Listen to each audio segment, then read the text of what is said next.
Magandang araw po, welcome po sa aking channel, Love9TV. Patalasasan po, meron po ba kayong mga properties na napapabayaan or non-performing assets? Plan nyo ibenta, pero wala kayong oras sa pagbibenta nito. Kung ito'y pagkakatiwala nyo po sa amin, tawag lang po kayo sa aking numero. Usap po tayo, gawan ko po ng video for free. Yes, libre po, wala po kayong babayaran. Tutulungan pa namin kayong mabenta ang inyong property. Kami na po bahala sa marketing, sa boosting or paid ads, even sa tripping, hindi na po kayo mapapagod sa pag-entertain ng mga buyers. Kami na po bahala sa lahat. Tawag lang po kayo. Nandito po tayo ngayon sa Palace Athena Executive Village kung saan meron po tayong bagong video presentation. Isang house and lot na may lot area na 300 square meters. May floor area po ito na 400 square meters more or less.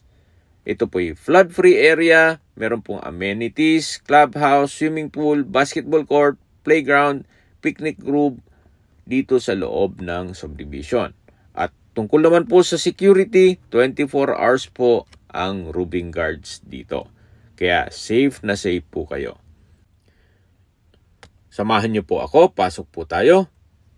Dito po sa covered car garage ay meron pong steel gate aside from the main gate. Kakasya po ang dalawang SUV dito sa loob at sa dulo po nito ay meron pong maids and drivers quarter. Ito naman po yung main door. Samahan niyo po ako. Pasok po tayo. Welcome po dito sa napagandang bahay ni Ma'am at Sir. Ito po yung salas or living area. Naka-ceiling cove design, may center lamps. Ito pong mga gamit na nakikita nyo ay hindi po kasama yan. Pero yung curtains, malamang po kasama at yung ibang built-in na gamit. At mula naman po dito sa living area, ito naman po yung dining area.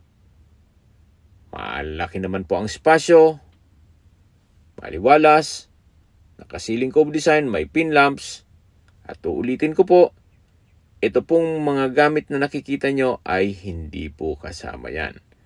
So, mula naman po sa dining area, ito naman po yung kitchen kung saan meron po itong breakfast nook, naka-quartz countertop, at dito naman po yung formal kitchen. Ganun din po, naka-quartz kitchen countertop, meron pong mga wall-mounted kitchen cabinets, meron pong kitchen window, meron din pong stainless sink with faucet, gas range, range hood, at storage ng kitchen utensils. Ito pong property ay ready for occupancy na po. Wala na po kayong ipapagawa dito. Kaya kung sakaling ma-acquire nyo po ito, kayo na lang at ang gamit nyo ang kulang. So ito pong mga storage ng kitchen utensils ay made of aluminum. Then ito naman po yung common toilet and bath. Meron po itong bathroom sink, vanity mirror, water closet, naka-tile bathroom wall, maayos naman po lahat. At meron po itong shower enclosure. Naka-tile bathroom wall na rin po. At meron din pong hot and cold shower. At meron pong bathroom window. Labas po tayo para check natin ibang parte ng bahay. So, mula po dito sa formal kitchen, bali po, dalawa po ang kwarto dito sa baba. Ito po yung isa. At sa ngayon po, hindi natin yan mapasok. Gawa ng may mga personal na gamit si owner. Pero malaki naman po ang espasyo dyan. At yung isa naman po ay dito sa kabilang side. Hindi rin po natin yan mapasok, gawa ng may mga gamit pa po sila dyan. Actually, ito pong bahay ay bihira nilang tirhan, gawa ng nasa Amerika po sila. Kaya kung sakaling ang interested buyer ay nasa Amerika, mas mapapabilis po ang transaksyon ninyo. At ito naman po yung music room or entertainment room. Naka-ceiling cove design, malaki naman ang espasyo, naka-tile flooring, at katabi lang po nito ang dining area. Mula naman po dito sa dining, ito naman po yung living area. Naka-tile flooring, napakalaki ng espasyo, at maaliwalas. Ito po yung stairs, kung saan ito'y naka-concrete staircase at wooden handrail. Then, metal railing. Napaganda din po ng disenyo nitong railing. Akyat po tayo. Samahan niyo po ako. Okay, nandito na po tayo sa taas. Ito po yung family area. Naka-tile flooring. Meron po itong access door papunta sa terrace. So far, malaki naman po ang espasyo. Kaya maaliwalas po ito. At ito naman po yung master's bedroom. Labas po tayo para check natin ibang kwarto. Ito po ulit yung family area. At ito po yung pangalawang kwarto dito sa second floor. So far, malaki naman po ang espasyo. Meron po itong mga malaking sliding glass window. Meron pong drawer at vanity mirror. Then, wardrobe from floor to ceiling po yan. Labas po tayo para check natin ibang parte ng bahay. Ito naman po yung common toilet and bath. Maayos naman toilet fixtures. Meron pong bathroom sink with vanity mirror. Maayos naman ang toilet fixtures.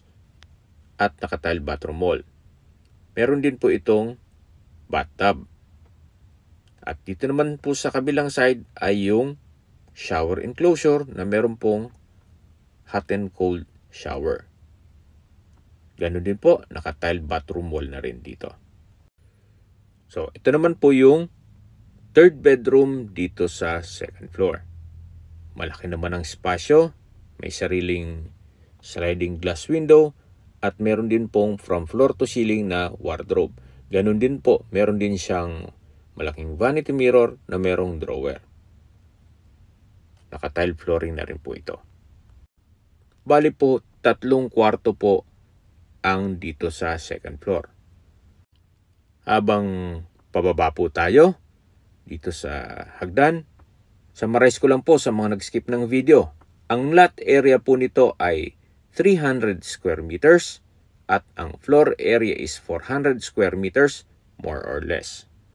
Nasa loob po ito ng isang exclusive subdivision na meron pong amenities at 24 hours security.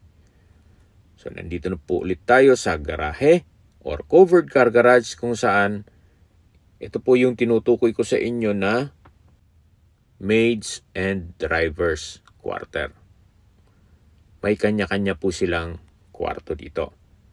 So, hindi lang natin mapasok gawa ng nakalak po ito. At ito naman po yung kabilang kwarto. Ganun din po, nakalak po yan. At meron din po silang sariling toilet and bath. At maayos din po ang toilet fixtures, naka-tile bathroom wall. So far, wala rin pong papagawa dito. At meron din pong kitchen countertop dito na maliit lang.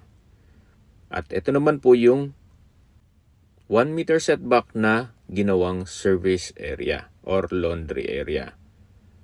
Naka-tiled countertop, may stainless sink, at meron pong aluminum na cabinet. Hanggang dito po yan sa dulo, covered po ito. At naka-tiled flooring na rin. Then sa dulo po, meron pong steel gate at security grill dito sa bubong. Okay, sa distance, location at travel time portion na po tayo.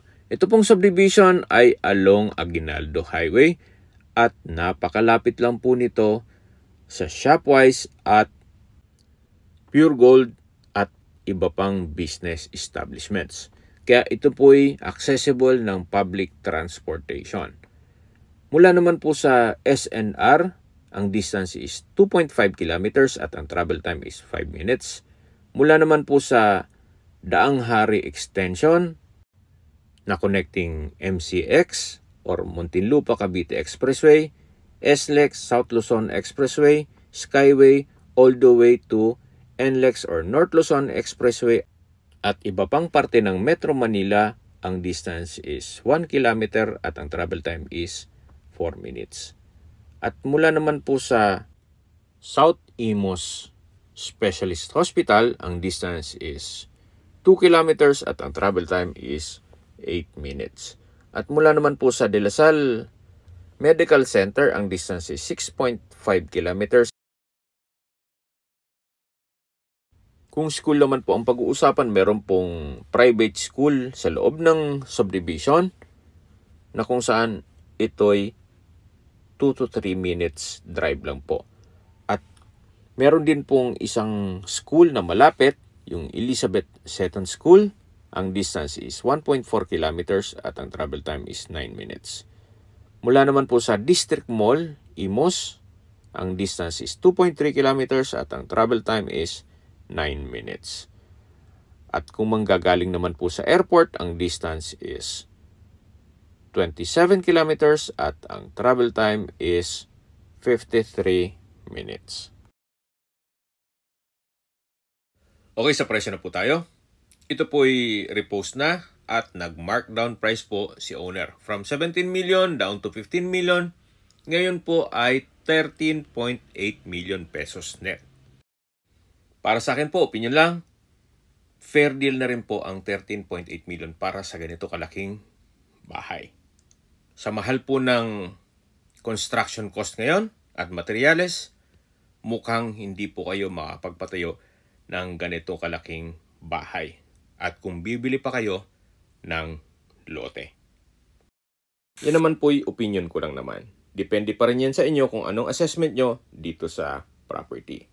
Ito po yung nasa loob ng isang exclusive subdivision at tunghayan nyo po itong napakaganda at napakalaking house and lot na kung saan ito po ay 13.8 million lang naman. Net na po. Ibig sabihin, si buyer na po ang sasagot sa lahat ng taxes at expenses with regards to documentation. Kung may mga katanungan po kayo, tawag lang po kayo sa aking numero. At sa mga kababayan naman natin nasa ibang bansa, meron po akong Telegram, may iPhone user naman, may iMessage, meron din pong Imo, Skype, Viber at WhatsApp. Same number lang po, 0917-316-3399. Sa mga nagtatanong naman po ng aming Facebook, meron po ang Facebook page na Nov9 TV at Facebook Reels Video. Meron din pong TikTok at Instagram.